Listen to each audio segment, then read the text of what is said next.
She called me paranoid. She said I was imagining things, that I was insecure, too controlling, and untrusting. But deep down, I knew something was wrong. My wife had changed in ways I couldn't ignore. She laughed more at her phone than she did at my jokes. She dressed differently, put more effort into herself when she was going out with friends, and she started working late nights that somehow never reflected on her paycheck. I wanted to believe her, I really did, but every fiber of my being told me the woman I loved was lying to me. This is a story of American family life, of betrayal in its ugliest form, and of the revenge of a husband who refused to be humiliated. At first, I tried to brush off the signs. She would come home later than usual, and I'd ask how her day was, and she would answer casually, like nothing was wrong. But she never looked me in the eye. She smelled of perfume that wasn't hers sometimes, and once I noticed a faint cologne lingering on her clothes. When I asked her about it, she laughed and said, "You're being ridiculous. Do you really think I'd cheat on you?" I felt small and stupid for even bringing it up. She was so good at twisting my concerns into accusations that made me feel guilty. She told me I was suffocating her, that I didn't trust her, that maybe the problem was me, not her. I hated myself for apologizing to her that night, as if I was the one in the wrong. But the doubt never left. I started noticing more details. Her phone, which she used to leave lying around, was now always face down. She put a password on it when she never had one before. When it buzzed, she would grab it before I could even glance at the screen. She'd step outside to take calls, whispering in the dark on our porch. Once, when she thought I was asleep, I heard her giggling quietly into the phone like a teenager. My chest burned with something I couldn't describe. It wasn't just jealousy. It was humiliation, suspicion, and a kind of cold fear. But still, every time I confronted her, she flipped it back on me. "You're paranoid. You're imagining things. Do you really want to ruin our marriage because of your insecurity?" I wanted so badly to believe her that I convinced myself maybe she was right. Maybe I was losing it. But then came the day that shattered everything. I had taken off work early, something I rarely did, and I drove home thinking maybe I'd surprise her with dinner, maybe remind her of what we once had. Her car was in the driveway, but the curtains were drawn, which was unusual for mid-afternoon. When I stepped inside, the house was quiet, too quiet, until I heard muffled voices from the living room. I froze. My heart pounded so loud I thought they'd hear me. Slowly, I crept closer and peeked through the gap of the doorway. And there she was, my wife, sitting too close, laughing too hard, her hand brushing against the arm of the man sitting next to her. My best friend. The world stopped. My vision blurred not from tears, but from the shock. My best friend. The man I trusted, the man who stood beside me as best man at my wedding, who held my kids, who ate at my table, who smiled in my face like a brother. He was the one she chose. She leaned in, whispered something, and he kissed her. I thought I would explode, that I'd storm in and tear the room apart, but instead, I stood there, silent, paralyzed. A wave of cold calmness washed over me. I realized something important in that moment. If I went in now, if I screamed, fought, demanded answers, I would lose. They would twist it, justify it, maybe even laugh at me behind my back. No, if I was going to deal with this betrayal, it wouldn't be with anger. It would be with patience, calculation, and revenge. I left quietly. They didn't even notice me. I sat in my car for almost an hour, gripping the wheel so hard my knuckles turned white. My hands trembled, but my mind was clearer than it had ever been. She called me paranoid. She said I was imagining things, that I was insecure, too controlling and untrusting. But deep down, I knew something was wrong. And she thought she could humiliate me, if he thought he could betray me, then they had no idea what I was capable of. From that day on, my marriage was no longer about love or trust. It became a game, and I intended to win. From that moment forward, I became an actor in my own home. She thought she had fooled me, but in reality, I was the one playing the fool. I smiled when I had to, kissed her when she leaned in, pretended everything was fine, all while my mind was a storm of calculations. The betrayal burned inside me every second, but I refused to let it consume me in a way that would make me reckless. If she wanted to make me look like a paranoid idiot, then I would give her the illusion she wanted until the day I ripped it all apart. The first thing I needed was proof. Words and suspicions meant nothing. If I ever confronted her without solid evidence, she would twist it against me again, like she always did. So I started small. I bought a couple of cheap cameras and disguised them around the house. In the living room, near the kitchen, in the hallway. Never obvious, never in places she would suspect. She thought she was safe here, thought our home was her private playground. That was her mistake. It didn't take long. Just 2 weeks after setting up the cameras, I caught them. The footage played out like some disgusting film. Her giggling, his voice, their kisses, their touches. They weren't even careful anymore. They kissed in the kitchen where I made coffee every morning. They sat on our couch where I watched football games with him while she smiled and pretended nothing was happening. I stared at the screen, my heart pounding with fury, but also with a strange satisfaction. Finally, I had it. Proof. Unshakable, undeniable truth. Every moment of humiliation she put me through by calling me paranoid, every gaslight, every insult, it was all mine now, captured in high definition. But I didn't stop there. I wanted more. I wanted to bury them so deep that they couldn't crawl out. I bought a GPS tracker and slipped it into her car when she wasn't paying attention. It didn't take long for her late nights at work to reveal the truth. She wasn't at the office. She was at a cheap motel on the edge of town, the kind of place where nobody asked questions. Sometimes it was once a week, sometimes more, and every single time, he was there too. My best friend, the man who had been like a brother to me, walking into a motel room with my wife while I sat in my car nearby, watching from a distance. Every time I saw it, the anger grew colder, sharper. I wasn't just going to expose them, I was going to destroy them. I started digging into his life. He had a wife too, a woman who trusted him just as much as I had. She had no idea her husband was sneaking around with mine. I felt bad for her at first, but then I realized she would become the perfect ally in my revenge. I met her by accident one afternoon, ran into her at the grocery store and struck up casual conversation. She was kind, polite, but there was a sadness in her eyes I recognized.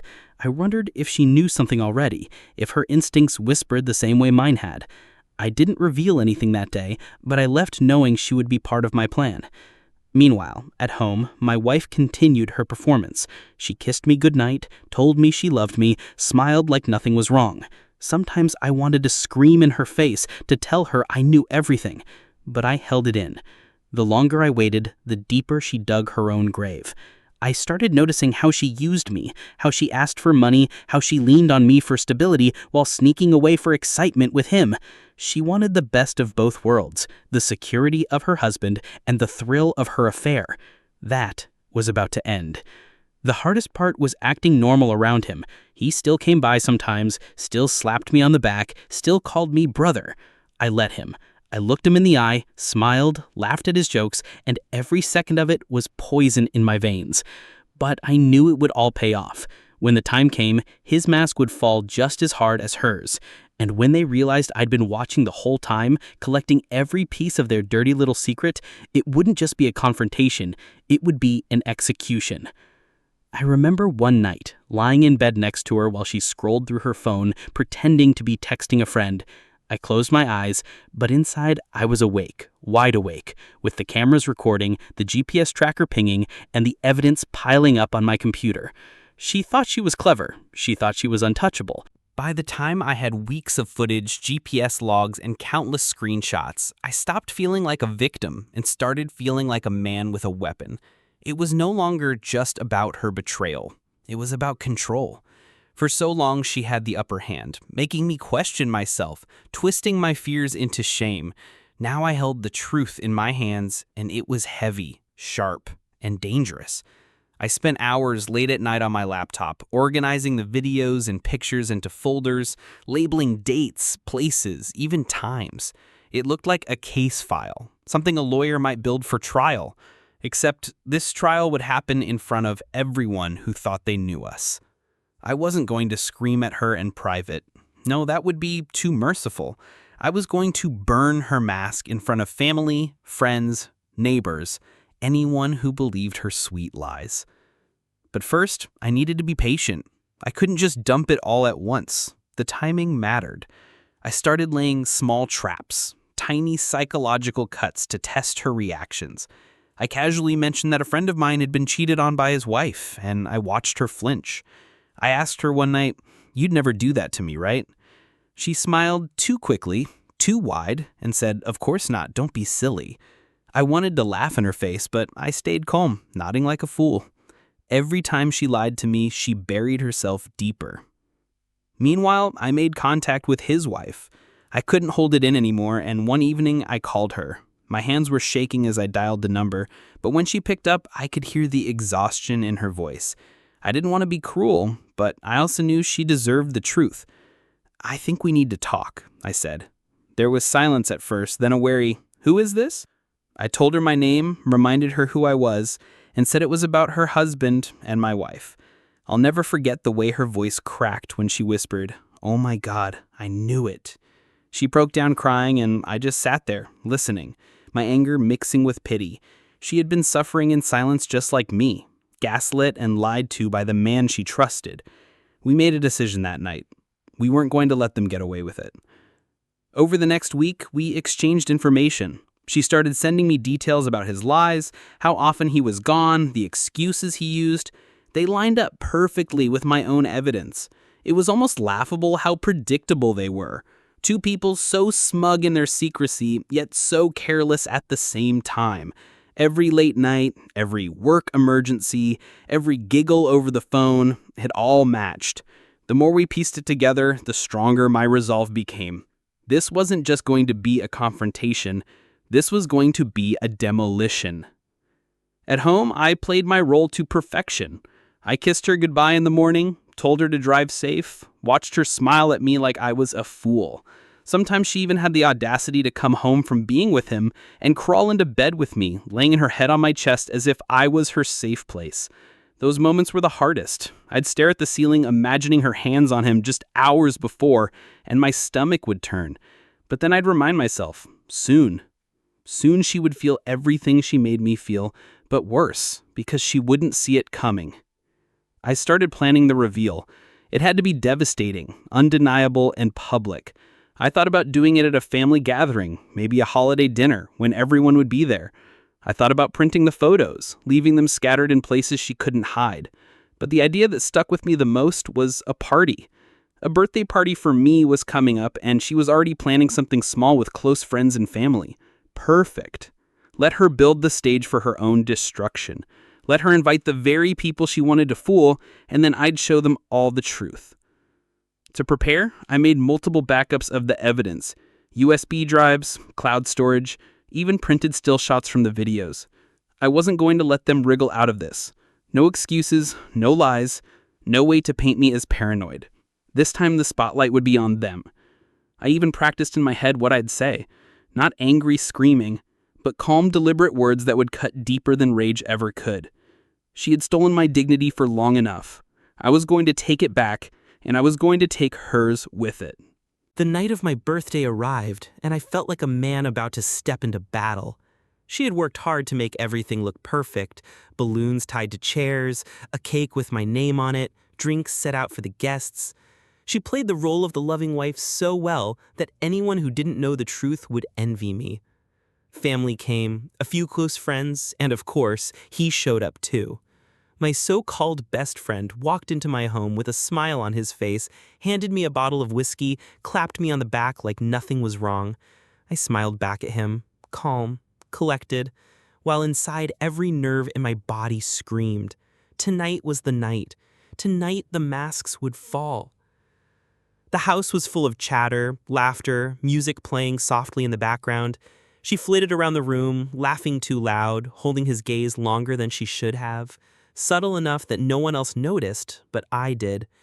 Every gesture between them was poison to me, but I swallowed it, biding my time. I waited until everyone had food, drinks in hand, until the atmosphere was comfortable. Then I stood up. My heart pounded, but my voice was steady when I said, "Thank you all for coming tonight. It means a lot to have family and friends here to celebrate with me. But before we cut the cake, I want to share something." They all turned to me, glasses half raised, smiles on their faces. My wife looked at me curiously, maybe a little nervously, but she still smiled, her perfect little performance intact. I pulled out the small remote I had hidden in my pocket and pointed it at the TV mounted on the wall. With one click, the room changed.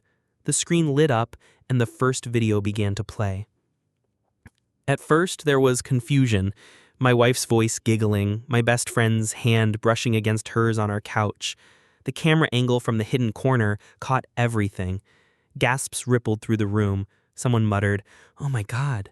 She froze, her smile vanishing instantly, her face draining of color. He went pale too, shifting in his seat, eyes darting around like a trapped animal. I didn't look at them. I looked at the screen, my evidence, my vindication. The video rolled on, their laughter, their kisses, the way they touched each other like I didn't even exist. I let it play long enough for the truth to settle in. Then I clicked again, showing screenshots, GPS logs, motel addresses, dates and times. Every lie, every betrayal, displayed for everyone to see. My wife stammered, "Stop it, please, stop." But her voice broke, desperate, trembling. My best friend stood up, tried to speak, but I cut him off. "Sit down, you've done enough." My voice was calm, almost cold, and the room was silent except for the sound of her infidelity playing out on the screen. When I finally stopped the slideshow, I turned to face them both. My wife's eyes were full of tears, mascara streaking down her cheeks. He sat rigid, ashamed, unable to meet my gaze.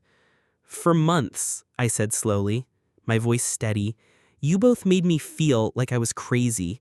You called me paranoid, insecure, jealous.